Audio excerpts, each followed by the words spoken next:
Hey guys, welcome back to Chan Man's Warhammer videos. And in this episode, a little bit of surprise. I just picked this up the other day because it was on Boxing Day sale. Excuse me, Black Friday sale. Sorry, slip of the tongue. Black Friday sale, Magic Stronghold, 20% off. Today is November 14th. If you're in Canada and you buy Warhammer figures, you can buy it from them, 20% off.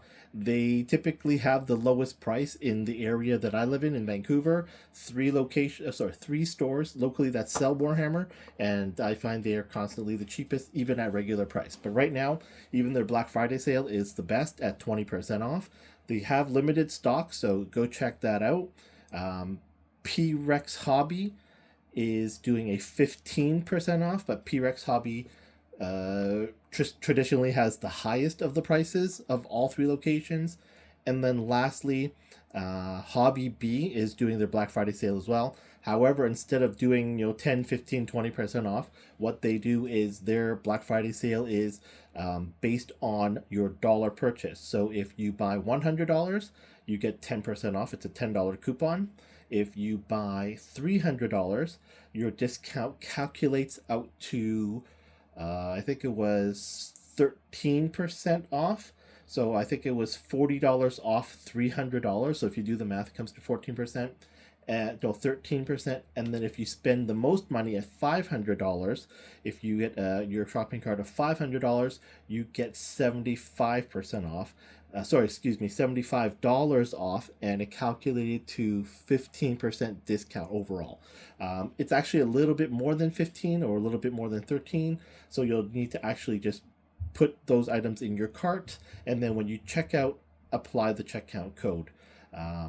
If you Google Hobby B Black Friday sale, I believe it is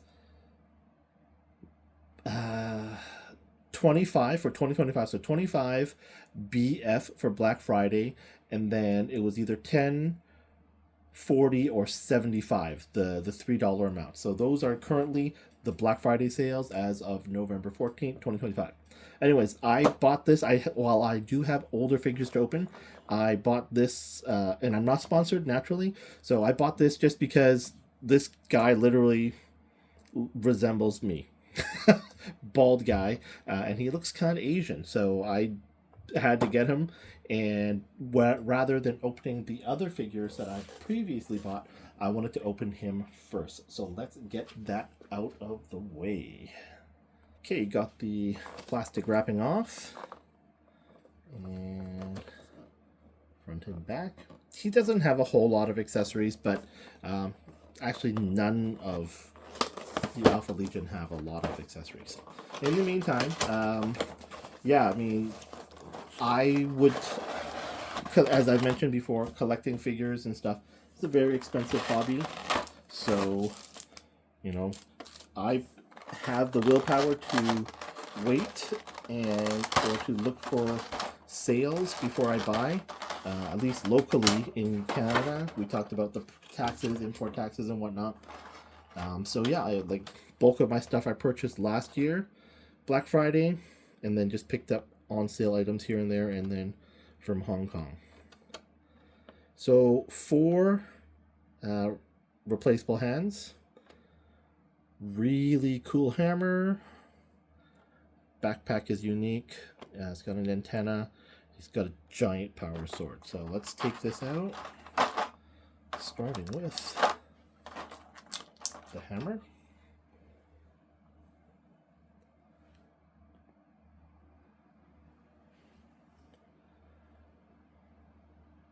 Again, the two-headed, well, I believe it's a Hydra actually. And these guys do a lot of spying and work, and I think their slogan with the Hydra is like, you cut one head off to spawn out or something like that. So these guys are pretty badass. So the good thing with Warhammer and Joy Toy is you have it pre-shaped, so it's got a flat end on one side and a round end on the other of the peg. So you can't miss, you can't get it wrong.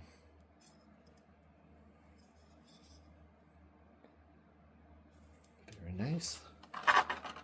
And by far, the Alpha Legion's armor design and everything is my favorite. They look so cool, so much detail.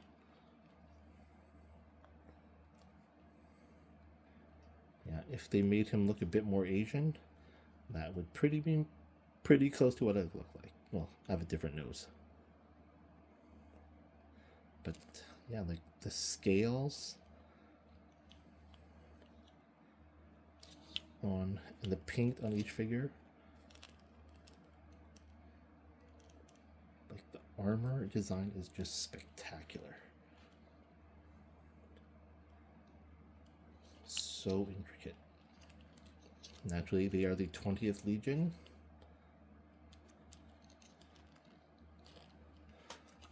He comes with a trigger hand, but he doesn't have any guns, so I will be replacing that hand. And actually, let's pull the sword out.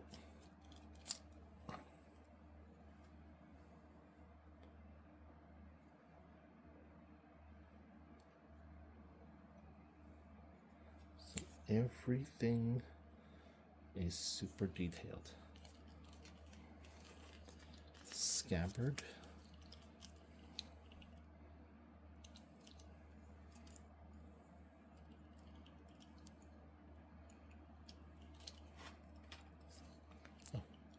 So they have a hole at the bottom. So it's designed nicely. As the Alpha Legion,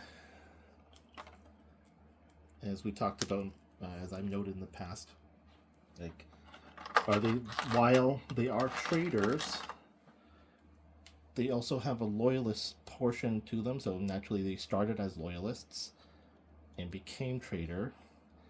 And there's some lore that I was listening to on YouTube that say perhaps they were actually loyalists the whole time, and because they do so much spying, double agent work, that they just kind of lost their line and they actually turned traitor turned traitor out of loyalty. So it's a weird one, but yeah, interesting stuff. And yeah, I'm just going to set them all up and see what kind of pose I can think of to put them in, or if I should copy the pose that is on the box. Let's figure that out. Okay, so you know what? I decided actually to copy the box art pose. It's a unique pose. None of my figures are posed in such a way where, you know, they're wielding things, putting on the floor and whatnot. So I like that. As I was looking at it, I can have him dual wielding a hammer and a sword, but that takes up more space and stuff. So, and I'm running out of space. So for now, I'm going to leave him in this pose. This hand can be used to wield the hammer anyways, so I wouldn't need to worry about swapping hands out. But that's the way I'm going to leave him in the shelf.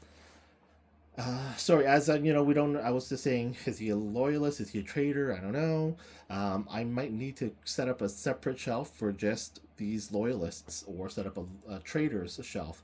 But currently, since I don't have the room, that's something I'll have to look into over the course of the holidays. All right, thanks so much for watching. If you have any questions, please drop it in the comments, and please subscribe. And we'll see you in the next video. Bye.